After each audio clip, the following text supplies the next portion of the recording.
So we'll start off with a little nostalgia. That the first film means so much to so many people, and so when you approach writing and directing and creating a vision for a movie like this, how do you approach balancing the spectacle of, or the spectacle with the character and the nostalgia with what's new?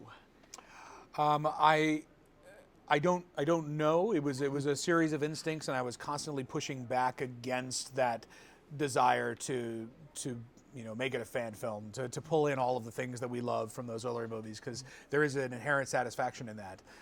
And so I tried to do it in a measured way that would allow people who want it, it's there for them. And then people who really want something new and want a new kind of dinosaur movie, that's what we give them. And it's not only being measured about that, it's being measured in tone, because this isn't just a horror film. This is a action, adventure, romantic, comedy, horror thriller with science fiction.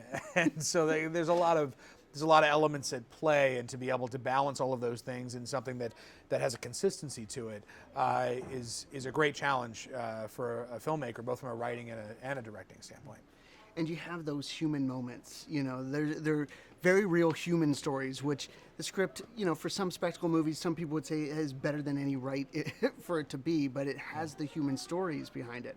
How important is that for you to allow people to connect with the characters, to believe in the action? I think it's crucial, and it's what matters most. In a film like this, if you don't care about the people, they might as well just get eaten. Like, let's make it a 20-minute movie, because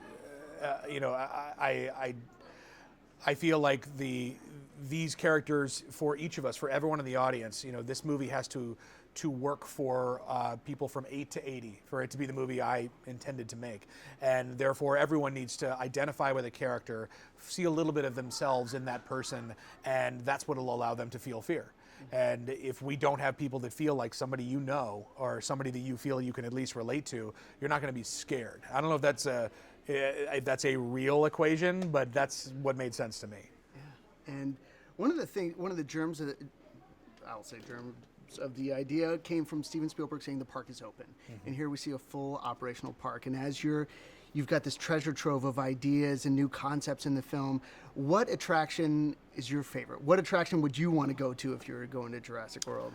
Trying to cycle through all of them. There's a pretty cool little moment where you get to be on a kayak and you're just going through this river, and there's herbivores all around you in their natural environment, and there's a real zen-like peacefulness to that, and that feels very special. I think there's something about the size and the majesty of these creatures that is very humbling, and I think being able to get up close to them in any environment is something that will make you think a little bit more about our place on the planet, and the fact that we kind of walk around like we own the joint, and yet we don't, and these animals are here to remind us of that, and to put us in our place a little bit, and just point out, look, like you've been here for about 20 minutes compared to how long they were around. Yeah.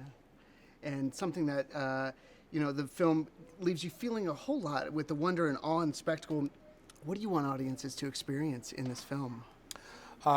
This film asks a lot of an audience as far as the range of emotions that I would hope they would go through in order for it to work on all the levels that it does. But I would hope that if you can leave the theater feeling younger than you were when you walked in, then we've done our job.